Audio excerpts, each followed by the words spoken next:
السلام علیکم ناظرین، ہم وائس آف جرمنی سے حالات حاضرہ کے تازہ پروگرام کے ساتھ آپ کی خدمت میں حاضر ہیں۔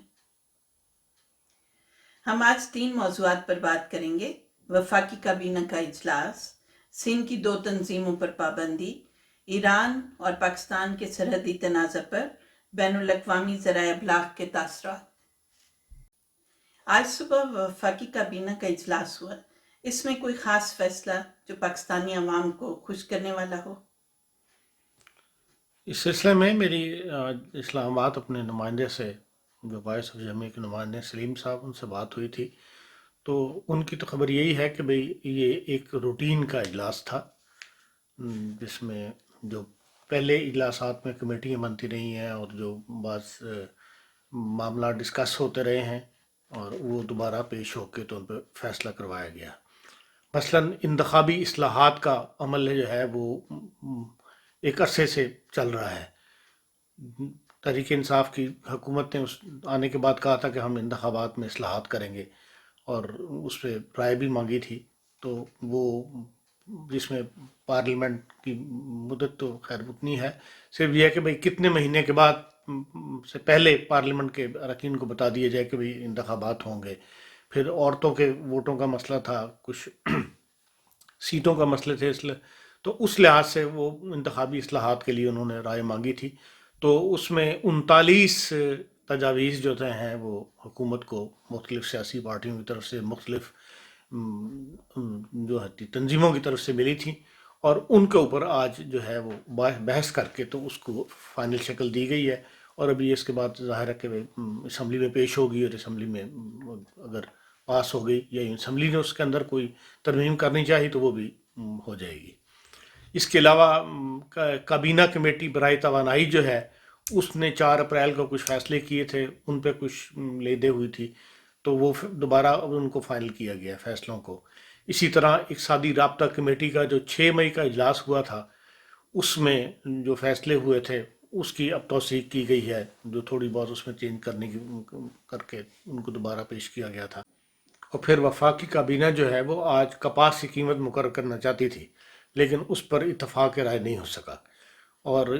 کہا یہ گیا ہے کہ بھئی کاشتکاروں کو جو ہے ان کی جو یونینز وغیرہ ہوتی ہیں ان سے دوبارہ مذاکرات کیے جائیں اور پھر کپاس کی قیمت جو ہے وہ مقرر کی جائے۔ اسی طرح نیشنل کمیشن برائے اسٹیٹس فار وومن جو ہے، اس کی ممبر نامزد کیے گئے ہیں۔ ہر صوبے سے ایک ممبر لیا گیا ہے، اسلام آباد سے ایک ممبر لیا گیا ہے، اور خواتین ہی ہیں ساری۔ اور اس کے علاوہ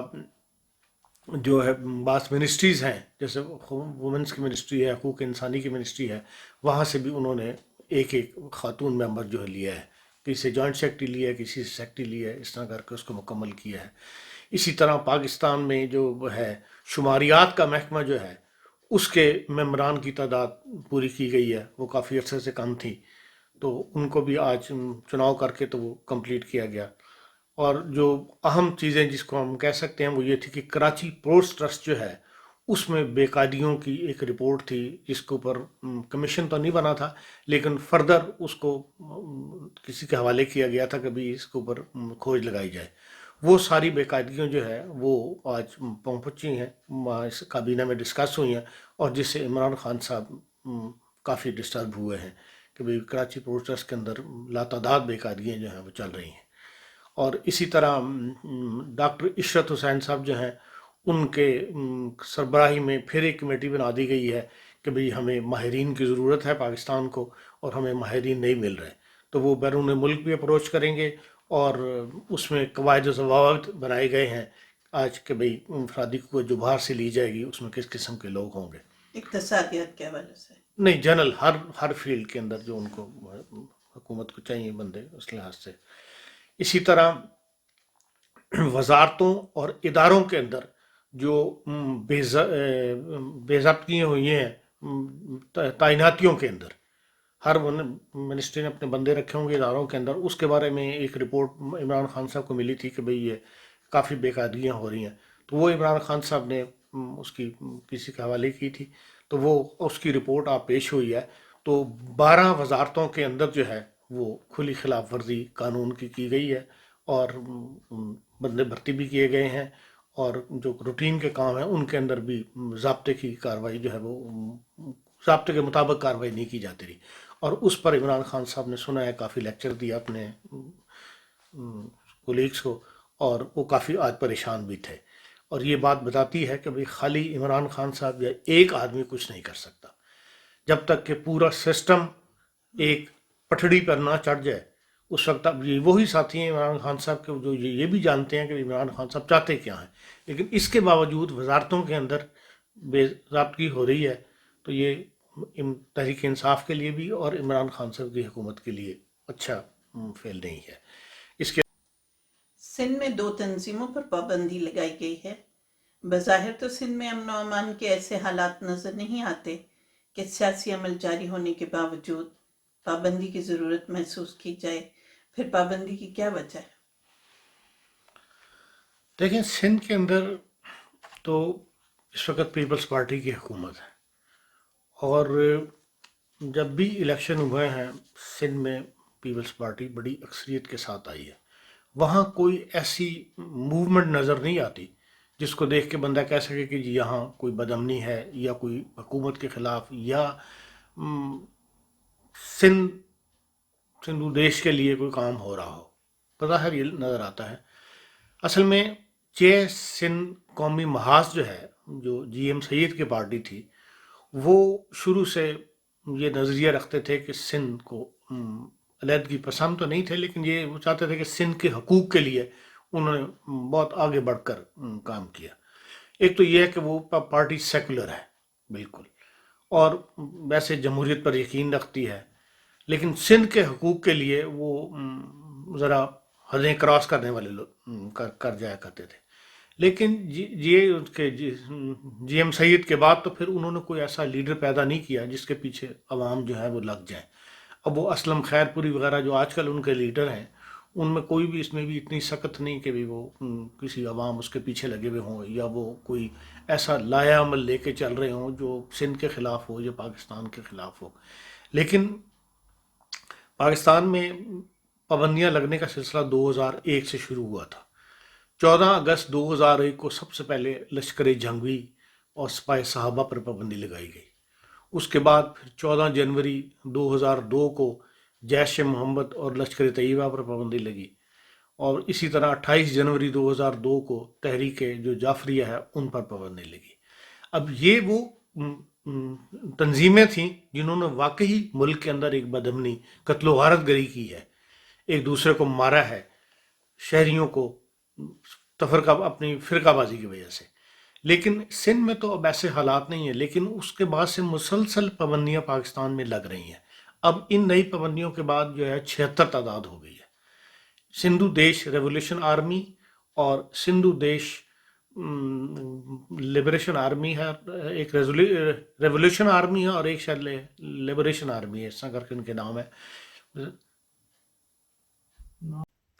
اب جن 2 تنظیموں پر پابندی لگی ہے سندھ کے اندر، کہا یہ جاتا ہے کہ یہ جے سندھ قومی محاذ جو ہے یہ اس کے زیر اثر ہے، اور جے سندھ قومی محاذ بظاہر تو ایسا ایکٹیو نہیں ہے، لیکن ان کا یہ جو ہے فعل کہ بھئی وہ انتخابات میں حصہ نہیں لیتے، جمہوریت پسند ہے، لیکن کبھی پاکستان کے سندھ کے قومی اسمبلی کے یا صوبائی اسمبلی کے الیکشن میں کینڈیڈیٹ کھڑا نہیں کرتے، اور یہ ان کے آگے ایک سوالیہ نشان ہے کہ بھئی وہ انتخابی عمل میں شامل ہو کر اپنے حقوق کی بات کریں اور اپنے جو بھی ان کو مسئلے ہیں وہ پیش کریں، لیکن وہ اس کی طرف نہیں آتے۔ تو یہ دونوں جو جن پر پابندی لگی ہے تنظیمیں، یہ امکان ظاہر یہ کیا جاتا ہے کہ یہ انہی کے زیر اثر ہیں، لیکن بظاہر کوئی ایسا وہ سندھ کے ماحول میں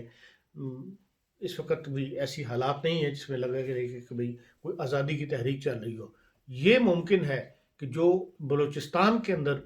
بعض آزادی کی موومنٹس چل رہی ہیں یا جو تنظیمیں بنی ہوئی ہیں، وہ ان کے ساتھ ان کے رابطے ہوں، کیونکہ ان کو بھی پابندی لگائی گئی ہے، تو ان کے کوئی رابطے پکڑے گئے ہوں، تو اس لیے پھر حکومت نے مجبور ہو کے ان کو بھی پابند کر دیا۔ ایران اور پاکستان کے بارڈر پر اب پھر کچھ بے چینی محسوس کی جا رہی ہے، اس کی کیا وجوہات ہیں؟ ایسی کوئی خاص بے چینی تو نہیں ہے اس وقت، صرف یہ ہے کہ بھئی پچھلے فرائیڈے کو جو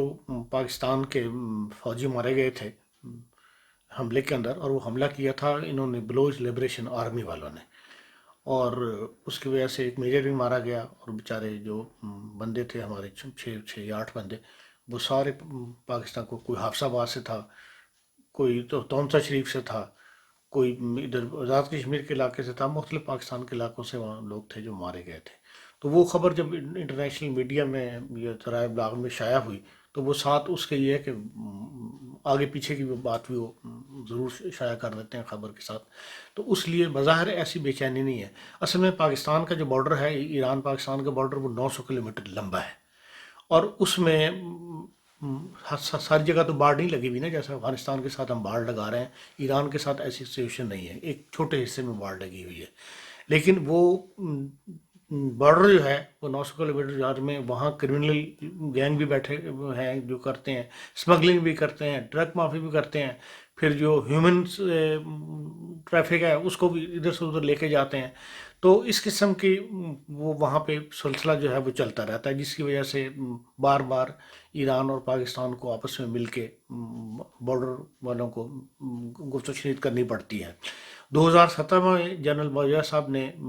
جب وہاں ایران گئے تھے تو انہوں نے یہ اعلان کیا تھا کہ میں اس بارڈر کو border of peace and friendship بنانا بناؤں گا، چاہتا ہوں۔ اور اسی پہ پاکستان جو ہے وہ کام کر رہا ہے۔ تو ظاہر ہے جو فوجی مارے گئے ہیں تو ہمارے آرمی نے ان کی آرمی سے رابطہ کیا، اور جنرل محمد باقری صاحب جو ہیں ان کے ساتھ جنرل باجوہ صاحب کی گفتگو ہوئی ہے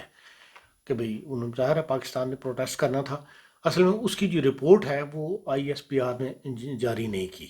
اور وہ ایران کی نیوز ایجنسی نے، جو ایرانا ہے نیوز ایجنسی، اس نے اس کی رپورٹ جاری کی ہے، اور انٹرنیشنل ذرائع ابلاغ نے اسی کو اٹھایا ہے، ایران کی نیوز ایجنسی کی طرف سے یہ رپورٹ آئی ہے، اور اس کے اندر وہ ظاہر ہے کہ وہ انہوں نے اپنی بات کرنی تھی کہ بھئی وہ ان کا کلیم یہ ہے کہ بھئی پاکستان سے بعض جو ایران کی حکومت کے خلاف بھی تو بعض گروپس ہیں نا، تو وہ جو حملے کرتے ہیں وہاں پہ، ان کا یہ کلیم ہے کہ وہ ہماری طرف پناہ لے لیتے ہیں، یا ادھر بارڈر کراس کر کے ادھر آ جاتے ہیں،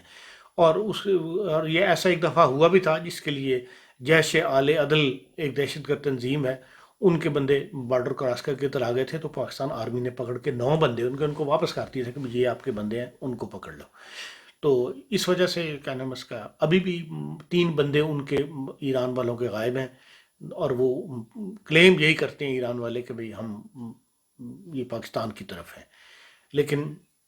پاکستان آرمی کے پاس کوئی ایسی مطلب وہ نہیں، پاکستان آرمی کا کلیم یہی ہے کہ یہ بندے ہمارے پاس نہیں ہیں، ان کے اگر کوئی لنکس ہوں تو وہاں میں بھی چھپے ہوں۔ اب یہ جو اس کی بلوچ لبریشن آرمی ہے، ان کی کئی تنظیمیں ہیں، خالی ایک یہی نہیں ہے، یہ بہرحال بلوچستان کے اندر حالات کو خراب رکھتی ہیں، اور ہاں جی، بلوچ لبریشن آرمی جو ہے وہ پاکستان کے اندر بھی، بلوچستان کے اندر بھی بدامنی رکھتی ہے، اور ہمارے فوجیوں تک پہ حملے کرتی ہے، تو ممکن ہے ان کے ساتھ کسی کے رابطے ہوں، تو اس بات کو لے کے انہوں نے بہرحال ذرائع ابلاغ نے اینڈ یہی کہا ہے کہ بھئی ان دونوں کے درمیان جو عدم اعتماد کی فضا رہتی ہے وہ ختم ہونی چاہیے، یہ دونوں کے لیے اچھا نہیں ہے کہ ان کا بارڈر کے اندر یا ان کے آپس میں ایک دوسرے پر اعتماد نہ کریں، اور ان کو اپنے مسئلے جو ہیں ان کا محفوظ آنا اس بارڈر کا زیادہ پاکستان اور ایران کے لیے فائدہ مند ہے۔ یہ ایران کی مطلب ذرائع ابلاغ نے ایک مشورہ دیا ہے پاکستان کو۔ ناظرین، جاتے جاتے ایک 2 خبریں اور آپ کے ساتھ شیئر کر لیتے ہیں۔ ایک تو یہ ہے کہ بھئی پنجاب کے مختلف اضلاع میں 436 مقامات پر چھاپے مارے گئے ہیں، اور 33,100 ٹن گندم جو ہے وہ پکڑی گئی ہے ذخیرہ اندوزی کی طرف۔ یہ ایک فائدہ ہوا ہے جو پیچھے آواز اٹھی تھی چینی کے خلاف اور آٹے کے خلاف، آٹے کے متعلق جو بحران پیدا ہوا تھا، تو اب پنجاب گورنمنٹ کو ہوش آئی ہے اور انہوں نے یہ کام شروع کیا ہے۔ اسی طرح انہوں نے اب پابندی لگا دی ہے کہ بھئی گندم کی نقل مکانی نہیں ہوگی، گندم پنجاب کی گندم جو ہے پنجاب میں ہی رہے گی، اور جب تک کوئی نیا فیصلہ نہیں ہوا تھا اس وقت تک سرحدیں پر انہوں نے باقاعدہ رینجرز کو حوالے کر دیا اور حساس ادارے کے لوگ بٹھا دیے ہیں کہ وہ گندم کو باہر نہ جانے دیں۔ اس کے علاوہ جو کرونا وائرس کی وجہ سے جو متاثرین ہیں ان میں ہمارے جو افغان مہاجرین ہیں وہ بھی کافی متاثر ہوئے ہیں، اور اس لیے وہاں جو یونائٹڈ نیشن کا جو ہیومن رائٹس کا ادارہ ہے جنیوا میں، انہوں نے کیا نام اس کا پاکستان کی 36,000 افغان فیملیز کو 12,000 روپیہ جو ہے وہ دینے کے لیے حکومت پاکستان سے درخواست کی درخواست ہے۔ کی۔ اسی حوالے سے خان صاحب، اگر زرداری صاحب کی صحت کے بارے میں کچھ افواہیں گردش کر رہی ہیں، آپ اس کی کچھ حقیقت بتائیں گے؟ دیکھیں زرداری صاحب ایک عرصے سے خاموش ہیں، تو اس سے یہ بات شبہ شو کیا جا رہا ہے کہ بھئی وہ بیمار ہیں، یا بعض لوگ تو حد سے گزر جاتے ہیں ان پہ وہ بات کرتے ہوئے۔ ایسی بات نہیں ہے۔ آج ہی ہمارے ایک صحافی سے بات ہو رہی تھی تو انہوں نے بتایا کہ سلیم مانڈی والا جو ڈپٹی چیئرمین ہے سینٹ کے، اور ان کو سیاست میں لانے والے بھی زرداری صاحب ہیں، زرداری صاحب کے بڑے کلوز فرینڈ ہیں، وہ انڈسٹریلسٹ ہیں، ان کی زرداری صاحب سے بات ہوئی ہے اور زرداری صاحب خیریت سے ہیں۔ میری ذاتی فیلنگ یہ ہے کہ یہ دونوں، کیونکہ ان کے خلاف مقدمات بنے تھے، نون لیگ کے خلاف بھی اور زرداری صاحب کے خلاف بھی، تو وہ ملک سے باہر چلے گئے، اور انہوں نے کوئی نہ کوئی ایسا معاہدہ کیا ہوا ہے کہ یہ خاموش رہیں گے، اور انہوں نے بلاول کو آگے کیا ہوا ہے، اس لیے ان کے مقدمات جو تھے وہ آج کل دیکھ لیں کوئی ڈیٹ وغیرہ نہیں پڑ رہی ان کے لیے، اور خاموشی سے وقت گزر رہا ہے، حکومت بھی خاموش ہے اور وہ بھی خاموش ہے۔ یہ ناظرین، آج اتنا ہی، اور ہمیں اگلے پروگرام تک کے لیے اجازت دیجیے۔